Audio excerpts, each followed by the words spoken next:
I went and bought this suspension repair kit here for my truck. This is what you're going to get. You're going to get 8 of these replacement bushings that go on your link ends on each side of your sway bar.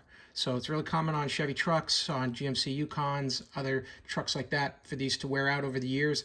My truck is 10 years old, so they were due for replacement. Best thing about these, they're all made in the USA. So you're going to get a good quality item here. These cupped washers fit just perfect here for these. They also even give you a couple of the bolts, because if these are lost on yours, either they cracked and wore off, sometimes this bolt comes off and then everything drops out the bottom. So they give you 2 replacement bolts, and they also are crowned here so that that'll bite in real tight. You'll want to screw that in this way here, and this bottom part here will secure it, and you'll keep it nice and tight. So yeah, I hope this is helpful. Learn a little bit more about this kit made in the USA.